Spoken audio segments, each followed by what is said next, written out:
ย่อนลงก็บ่ทุกข์ถอยแก่ข้าและอันว่าอาการอันยุดย่อนพรลงยังพญาผู้นั้นก็บ่ประพฤติแก่ข้าสักหน่อยแลอันว่ามหาอนันตเถรไว้พระพุทธเจ้าสันนิแล้วมุขันหิตังอนันทาทิมังสลากาลิวิสาสุตังพระพุทธเจ้าก็กล่าวแก่มหาอานนท์ว่าดุลาอานนท์ตาวังอันว่าทานจงจำไว้ยังสลากาลิวิสาสุตอันนี้เถิดตาวังอันว่าทานจงสูตรยังสลากาลิวิสาสุตอันนี้ทุกวันเถิดมิด้วยมิแท้อนันทาดูลาอานนท์ตาวังอันว่าทานจงเรียนเอายังสลากาลิวิสาสุตอันนี้เพื่อให้เป็นคุณแก่ทานตาวังอันว่าทานจงจำไว้ให้มันดังนั้นก็จะเป็นประโยชน์สนะแก่ทานมากนักและอนันทานดุลาอานนท์ตาวังอันว่าทานหักสังวาสสวดทิ้งไงยังสลากาลิวิสาสุตอันนี้ไปใจก็จะได้พ้นจากเวรภัยอันสะดุ้งตกใจหัวข้อหนังหัวฟ้องสยองเส้นขนลุกแทบทุกเส้นนั่นกอง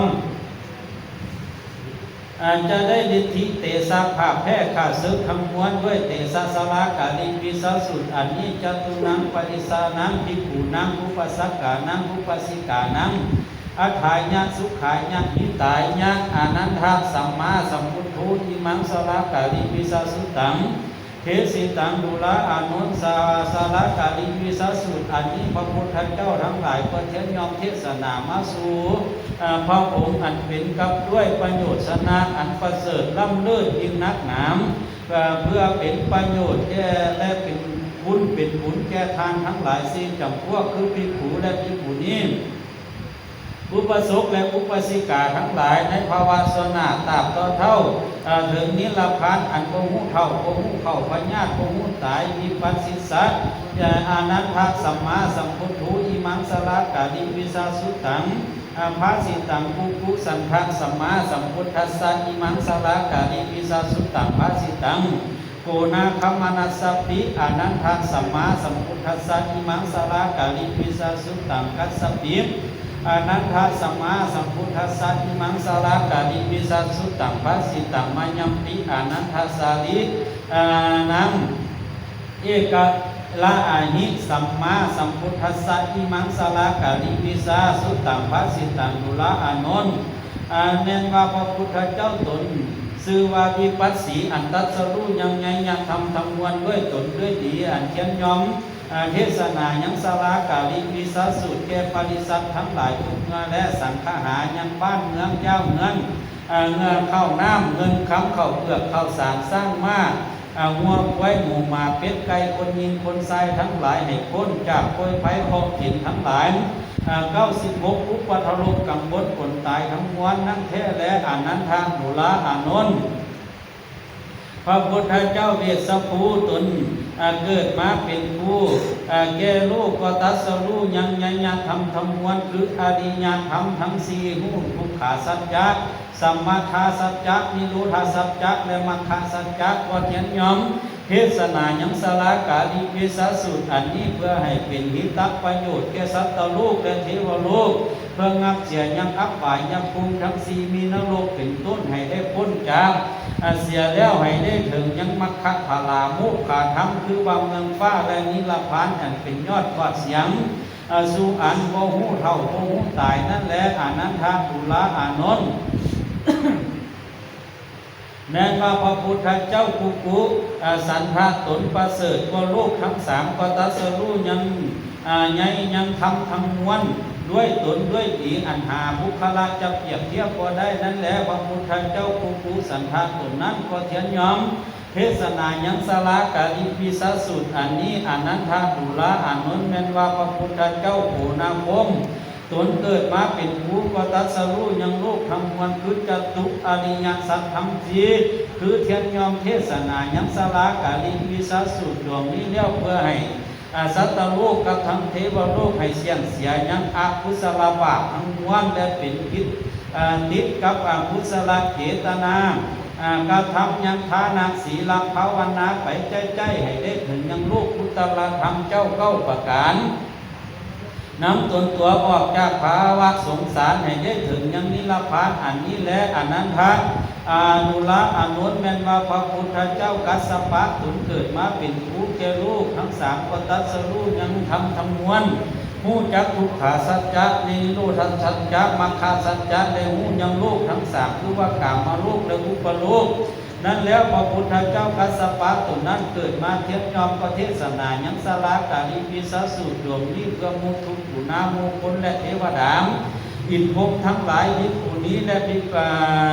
ขุนี้อุปสุขและอุปสิกาเพื่อตัดเสียงยังคำสลานสนเทธรรมม้วนและให้ตัดเสียยังราคะโทสะโมหะหักมาเบียดเบียนนิชิสิกิสิอุปะจักกุละภุกุจจะอาเจธรรมและสุจริตกรรมกระทำกายยังวิเวกและคิตตาวิเวกและอุปทานวิเวกไปใจเพื่อให้ได้เป็นปัจจัยแก้ข้าคือว่ากายยังมัคคะอันนี้องค์ข้าแปดจำพวกและโมกขาทำน้ำตุนตัวออกจากภาวะสงสารให้ได้ถึงยังนิรพานอันโมหุเท่าโมหุเผ่าพญาโมหุตายนั่นแหละอนันทบุระอานนท์มายังปีแม่นว่าตนผูพัตถาคตาก็หัตถสรู้ยังทำมวลด้วยตนด้วยดีอันควรสีในกาลบัดนี้ควรเทียนยอมเทศนายังสลากาลิวิสาสูตรดวงนี้เพื่อให้เป็นบุญแก่คนและเทวดาทั้งหลายและอินพรหมทั้งหลายปฏิสัตสีจำพวกตั้งแหกเลยนี้ไปภายหน้าตราบต่อเท่า5,000 ภาวะ3เพื่อจะให้สัตว์ทั้งหลายออกให้พ้นจากภพคัดสงสารให้ได้ถึงยังนิรพานเงินฟ้าอันพ้นจากพญาธิโลกาผลตายทั้งวันแล้วมีจิตใจอันมั่นและสารพัดอันองอาจในธรรมกลางมูปริสัตทั้งหลายโอ้โหกี่ข้ามสักอันนั่นแหละประการหนึ่งเราสัตว์ตัวให้มีผีบริษัทให้ก็ดีบ่มักกระทำให้ได้พอสองด้วยเตสักสลามกาลิวิสาสูตรดวงนั้นแหละอันนี้ชื่อว่าคิดถาธรรมเวทนิยกรรมและปรากฏเห็นมาต่อหน้าทันตาบัดนี้ประการหนึ่งเราอาลัมปละเวทนิยกรรมอันจะนำตุนตัวให้ได้เสวยสุขสมบัติอันอยู่ในเมืองคนและเมืองฟ้าใจพอหอนได้ไปเห็นอับฝ่ายนั้นสักเรือก็ด้วยเตสังสลากาลิวิสสูตรอันนั้นแล้วประการหนึ่งเราชื่อว่าอุปสาติเวทนิยกรรมอันนั้นก็เพื่อว่าจะได้นำตนตัวแห่งบุคลาทั้งหลายผู้ใดได้ทะลุยังสลากาลิวิสสูตรอันนี้ไปในใจที่เข้าไปสู่ยังแก้วกะลาวคือนิรพานเป็นสุขเสริมมากนักและอนันทบุระอนุส่วนอันว่าสลากาลิวิสสูตรอันนี้พญาอินทราธิราชเจ้าตนเป็นเทวบุตรเทวดาทั้งหลายหากได้มาเขียนเอาแต่สำนักแห่งพระพุทธเจ้าแล้วก็เอาเมื่อไว้กับตนกับใจสังวาสสวดทิ้งย้ายสั่งสอนยังมูเทวดาทั้งหลายให้ได้ไว้สู่ตนเพื่อให้เป็นที่พึ่งแก่ตนแก่ใจไปให้มันเพราะให้หลงลืมสืบไปตราบต่อเท่าเสียงอายุสู่ตนสู่คนก็มีแล้วดุละอนุส่วนอันวาสลากาลิวิสสูตรอันนี้ก็หากได้กล่าวคาถาว่าอุทุลาทุทุลาตันดุลามัคทุลากีลาลุกีลาลาภุภากาลาลาดังนี้ได้ชื่อว่าสลากาลิวิสสูตรและดุลาอนุโยกุทิบุคลูอันว่าบุคลาผู้ใดเท่าพญามหากษัตริย์เสนาอามาตย์นักปราชญ์และอาจารย์พระมณคหาปฏิไวยข้าและเศรษฐีสัมมนาพราหมณ์เจ้าทั้งหลายก็ดีหากว่าได้เขียนเอาได้เขียนไว้ในย่าวในเงินก็ดีได้เขียนเอาไว้กับปากกับใจสังวาสสวดทิ้งย้ายยังสังสารกาลิวิสสูตรที่ผูอัคคาราตัวว่าได้แต่อัคคาราตัวหนึ่งก็ดีเตผูว่าได้แต่น้ำก็ดีปาทัตุวังได้บทหนึ่งก็ดีอัคคาราตัวว่าได้แต่อัคคาราตัวหนึ่งก็ดีสุบุคลูอันว่าบุคลาผู้นั้นก็พอหอนว่าจะตายด้วยน้ำด้วยไฟ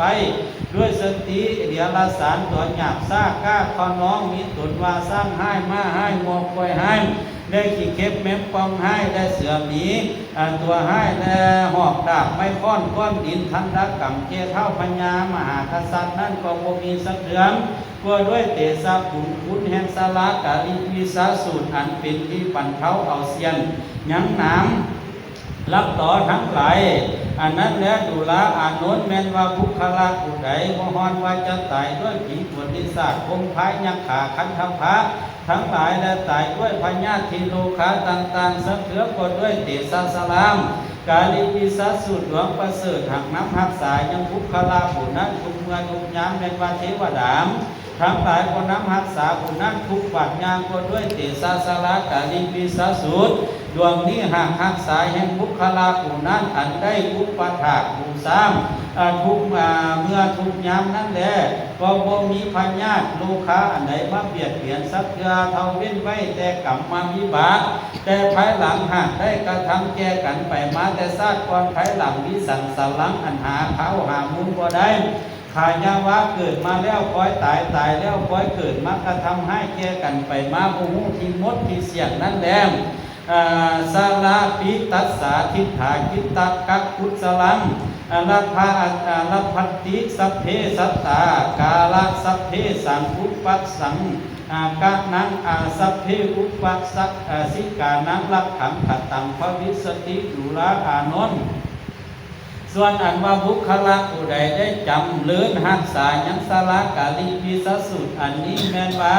ถึงปัดสิมาไว้มาฮอดแล้วคอยเท่าแก่คำสลามาแล้วคอยจะถอยมวยแหงแก่บุคลาผู้นั้นก็บ่มีแล้วบุคลาผู้นั้นจะเที่ยวทางไกลได้30 โยชนะก็บ่ถอยกำลังตนได้แล้วก็ยังไปฮอดจอดถึงทุกกำทุกไฟบ่คิดปล่อยมวยแหงบ่มีคำลำบากยากใจเป็นทุกขาเวทนาสังสักอันก็ด้วยเตสัสลากาลิปิสัสสุน้ำหักษายังบุคลาผู้นั้นทุกเมื่อดุลาอานนท์บุคลาผู้ใดให้จำเลื่อนยังอุปถากหักษาให้ได้แต้มได้เขียนไว้อุปถากผู้สร้างด้วยเข้าตอกดอกไม้คมลบนกไว้บูชาทุกคำเศร้าวันคืนก็ดีบุคลาผู้ใดได้จำเลื่อนด้วยเข้าเปลือกเข้าสารงอกไว้เข้าเปลือกเข้าสารบ่ละหวนทุกเมื่อดุลาอานนท์อันว่าสาลากาลิปิสัสสุดอันนี้ภูพัตถาคตังหากตั้งไว้กับศาสนาเข้า5,000 พรรษาเพราะให้ตกถอยเสียงเพื่อให้เป็นที่พึ่งแก่คนทั้งหลายถึงใบให้ปัญญาก็ดีให้พ้นจากอุปทวะกังวลอดตายแล้วก็รักษายังอุปสมอุปสิกามทั้งหลายฝูงอันมีพุทธปัฏฐานธรรมปัฏฐานและสังฆปัฏฐานให้เขาทั้งหลายอยู่สวัสดีมีลาภสการด้วยเตสะภาพแพ้ข้าศึกศัตรูทั้งมวลนั่นแหละ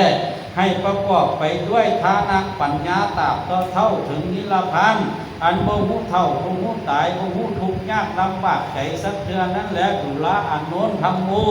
อันว่าธรรมคุณพระตถาคตานี้ประเสริฐเกิดมาแต่ผงคจิตแห่งพระตถาคตาหากตั้งไว้เพื่อรักษายังสัตว์ตัวน้อยตัวใหญ่ให้เขาทั้งหลายนี้ใจสมซื่นยินดีซึ่งกันไปน้ำอันหากรรมหาวิทย์บ่ได้แก่กันนั่นแลนาหุตตะสัตตะสังลักขังขตังภวิสติปาทสัตตะสังลักขังขตังภวิสตินะโสตัสันตะสังลักขังขตังภวิสตินะคะสันตะสังลักขังขตังภวิสตินะคัสสัตตะสังลักขังขตังภวิสติตัฏฐามวุตตลังนาลพันติดุลาอานนท์ยุบุคลูอันว่าบุคลาผู้ใดได้น้อมเข้าไปตามแห่งธรรมเทศนาอันนี้สัจจะคารวะเคารพยำแยง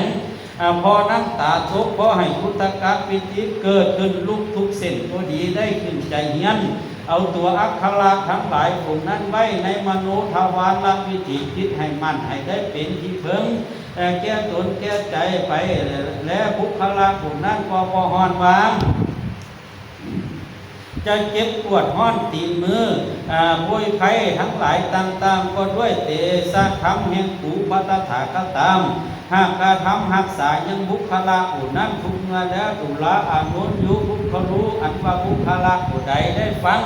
ยังสลากาลิปิสัสสุดวงนี้พอเส้นขนเนื้อตนลุกที่ทุกเส้นช่วยวิติคุตกรรม เกิดนั่นอันบุคลาผู้นั้นบ่ฮอนตายด้วยเก็บปวดตีนมือสักเทือและเหตุว่าทำคำสอนแห่งผู้พระตถาคตังหากรักษายังบุคลาผู้นั้นทุกบาทยางก็มีและดุละอนุนบุคลาผู้ใดมีจิตใจยึดตนต้องถึงทำคำสอนและบริยานสัตว์ทั้งหัวทำกลางสัมมานาพามเจ้าทั้งหลายก็มีเท่าพญามด้วยวิสาลทะอันแมนกล้ามากนักและบุคลาผู้นั้นก็พ้นจากอันเก็บตาและพญาทั้งมวลก็บ่เกิดได้ด้วยเตสัสลากาลิวิสัสสุดอันกูพัตถาคตาหักยังหักษายังบุคลาผู้นั้นทุกเมื่อแลมดูละอานนโยบุคลูอันว่าบุคลาผู้ใดหักได้เต้นเครื่องสักการะบูชามีสิ่งตนว่าข้าวเปลือกข้าวสารปฏิบน้ำมันทุกเทียนข้าวตอกดอกไม้คัดทำรสสาของหอมต้นกล้วยต้นอ้อยซอน้อยและถุงใสเบี้ยข้าวเบี้ยหมากผู้วัดผู้ทั้งหลายต่างๆตั้งไว้แล้วสมมติให้ราธนาภิกขุสังฆเจ้ามาเทศนายังสลากาลิวิสสูตรหลวงประเสริฐนี่แล้วให้ตั้งมโนหัวใจฟังด้วยอันอ่อนละเอียดแต่ต้นถึงปลายเท่าแล้วดังนั้น บุคลาผู้นั้นก็จะพ้นจากพญาธิโลคาทั้งหลายสัพพทุกข์อันใดก็หายเสียด้วยเตสัสลามกาลิวิสสูตรแห่งภูพัตถาคตาม หากรักษายังบุคลาผู้นั้นทุกเมื่อและดุละอานนท์ผู้ใดมักใครให้มีสมฤทธิให้มีเข้าของเงินคำสมบัติเข้าเปลือกเข้าสารสร้างม้างวไว้ค่อยคนมนตรีก็จงราธนายังภิกขุสัมมานาคามเจ้าตนมีศีลบริสุทธิ์ให้เอายังสลากาลิวิสสูตรอันนี้ไปสังฆหาคือว่าสืบสตาบ้านสตามเย้าเงินสตาเงินคำสตาเข้าเปลือกเข้าสารสตาให้น้ำฝ่ายสายถุงบิ้งและสั่งย้อยสืบสัตตาสัตว์ทั้งหลายสืบสัตตาสร้างม้างวไว้หมู่หมาเป็ดไก่และคนยิงคนใส่ทั้งหลายและวัดฟ้าอารามทั้งหลาย8 ตีทัดกันจะได้ขาดสายเถิดบ้านเมืองเย้าเงินเวียงวัดเวียงใหญ่วัดฟ้าอารามทั้งหลายก็วุฒิจำเริญหุ่งเมืองมากนักด้วยรสสักทำคำสอนแห่งผู้พระตถาคตาพยาสะแลด้วยเตสัสลากาลิวิสัสสูตรอันนี้ให้หุ่งเมืองยังบ้านเมืองเย้าเงินให้สมซื่นมิตรดียังต้นข้าวต้นฝ่ายและเงินคำข้าวเปลือกข้าวสารสร้างม้างวไว้คนมินคนทรายทั้งหลายให้พุทธิสวัสดีบ่มีคำทงมานัดขัดใจเงียนไหลยังไปประกอบไปด้วยลาภสการโชคไสวุฒิจำเริญด้วยเงินคำมั่นแจ้งแน่นหนามากนักบ่หูดับบ่หูไว้เสียบ่หูยุดย้อนพรลงสักเทือแล้วมีไสสนะบรบวนบำเพ็ญมีอันใหม่ไหลเข้ามาแถมอันเก่าบ่ได้โศกเศร้าหมองใจสักอันยังประกอบไปด้วยกายิกาสุขได้เจตสิกาสุขในจตุอิยาบททุกประการคือว่าเมื่อนอนเมื่อลุกเมื่อนั่งเมื่อรับเมื่อตื่นนั่นก็มีคำสุขหาทุกบ่ได้สักเทือแล้วก็ด้วยเตสัสลากาลิวิสสูตรอันประเสริฐหักไปด้วยไปตามรักษายังบุคลาผู้นั้นทุกเมื่อทุกยามเหมือนดังเงาเทียมตนไปทุกทีนั่นแหละเหตุว่าบุคลาผู้นั้นได้ฟังได้สักการะบูชายังสลากาลิวิสสูตรทุกปีทุกเดือนทุกวันทุกยามนั่นแหละดุละอานนท์โยบุคลูอันว่าบุคลาผู้ใดบุคคันหิวาและมาเฮียนเอาด้วยปากด้วยใจทะเลหิวามหากได้เท่าลงจำชื่อให้มั่นบ่ให้ลงลืมก็ดีเจติว่าหากได้สูตรทุกฮอดทุกกำทุกไฟก็ดีกระเทติว่าหากได้เทศนาแก่ทานบ่มีอะไรใจของคือว่าบ่เพื่อด้วยเครื่องสักการะบูชาตามศรัทธาจิตใจเพื่อแล้วเท่านี้ดีกับสลากาลิวิสสูตรยิ่งนักนี้สัจจะเจตนาไปในใจอันเป็นอันอัตติทุลภัตติได้ยิ่งนักเหตุดังนั้นเมื่อตั้งอยู่ในขันธ์ทั้งสี่ยังไปมั่งปัญจขันธ์ก็หาพญาธิโลคาพอได้ก็บ่มีอดตายสั่งมาเบียดเบียนในกาลเมื่อเท่าแก่คำสลา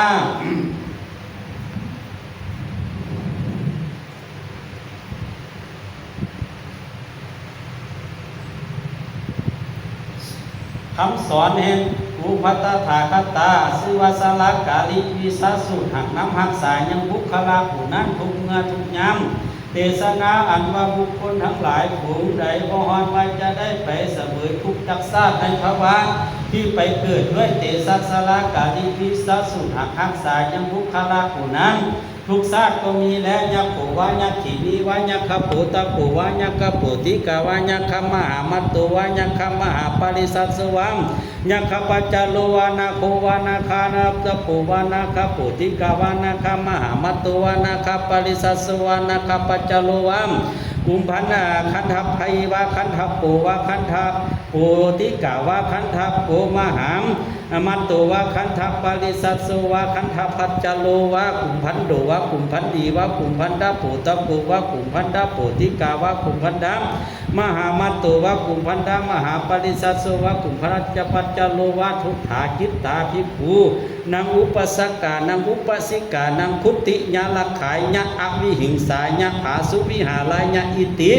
ดังนี้ดูละอานนท์ส่วนอันว่ายักษ์ทั้งหลายฝูงนั้นคือว่ายักษ์ผู้ซ้ายก็ดียักษ์ผู้หญิงก็ดียักษ์ผู้เป็นปูเป็นยาม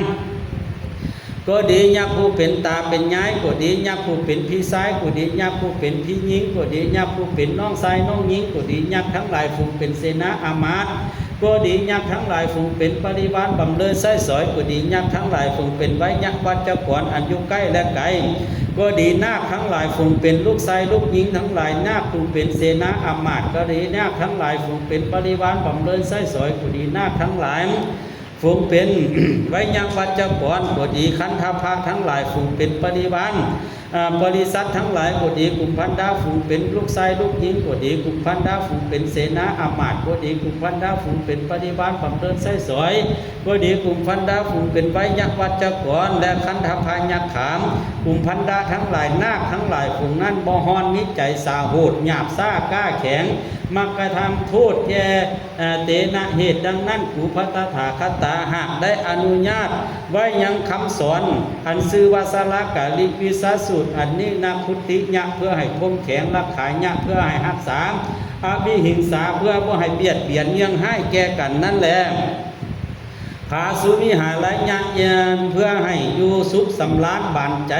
ด้วยอันหาพุ้ยไผ่ผลตายบ่ได้นั่นแหละภิกขุและภิกขุนี้อุปสกและอุปสิกาปฏิสัตทั้งหลายสี่จำพวกให้หาทุกข์บ่ได้ทรัพย์ตนทรัพย์คนก็มีและอิธัมมโวจะภความอาญัสมาอานันโทภควาโตภสิตังอภินันอธิบุตถาหิจักยัสมาอานันโทตัมหาอาภาทัตถามปะหิโนจัสมาโตอานันทสักโสอาภาโทอโหสิติภควาอันว่าพระพุทธเจ้าตนประกอบไปด้วยมหากรุณาอันมากหากเทศนายังสลากาลิวิสัสสุอันนี้ให้แก่อานันทเถรเจ้าแล้วก็สดับหับฟังเอายังทำดวงประเสริฐด้วยบังเกิดยังคำสมซื่นยินดีมากนักแล้วประการหนึ่งเราอานันตเถรเจ้าก็เทศนาจำชื่อให้มันคือว่าก็หลงลืมก็ดีเอกวังกายยัสสานิโลนิทุกโขนิลุปัทโวนิโลโคนิเทโยนิอันตรายโยพระหูลาพระหูลาภูพระหูยะโสพระหูปัญโย ภวันตุเตสัพพทาติกาญาคาญาโลคูอันว่าเนื้อตนอานันตเถรเจ้าทั้งมวลอันน้อยอันใหญ่อันสั้นอันยาวก็ดีอายุยืนยาวไปหันแล้วก็พ้นจากพยาธิและโลคา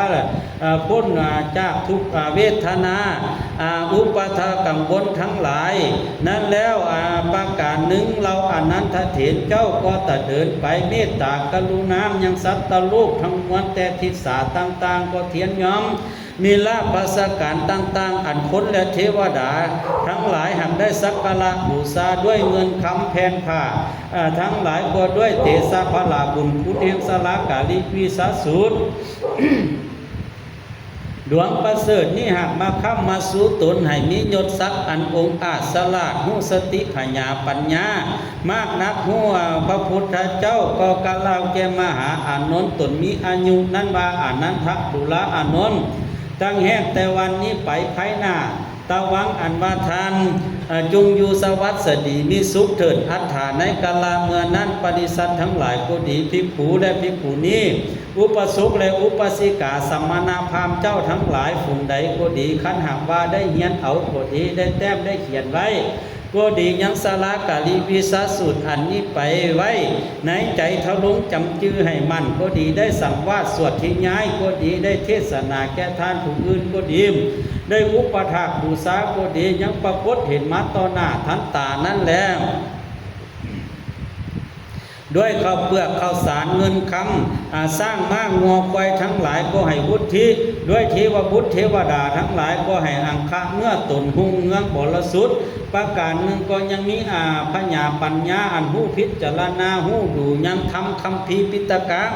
อันเลิกอันแลบอันได้สดับหับฟังยังอัฏฐาบาลีทำอันอ่อนละเอียดยิ่งนักก็ว่า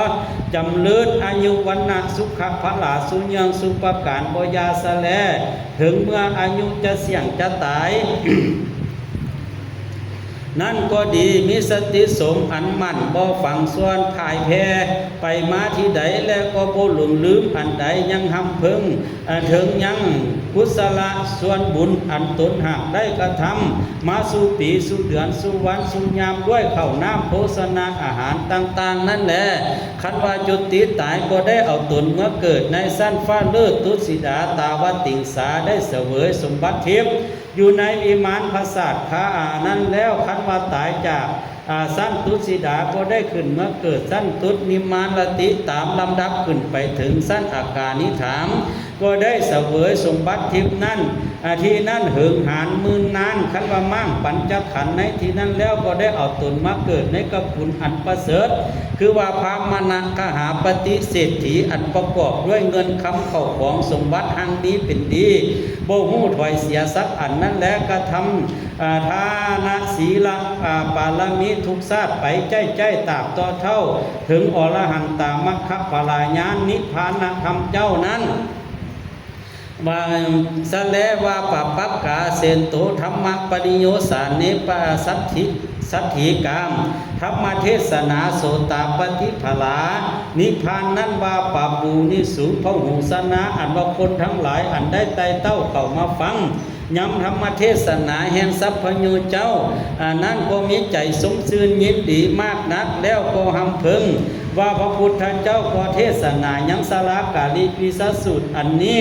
ก็ได้ให้เป็นประโยชน์สนะแก่ปริสัทสีจำพวกได้เป็นที่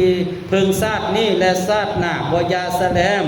ว่าอันพระพุทธเจ้าก็เทศนาแก่พญาอินทร์พญาพรหมพญายมราชและเทพบุตรเทวดาทั้งหลายนาคพุทธมนุษย์สาไอส่วนปุ่มพันคันพญาขาม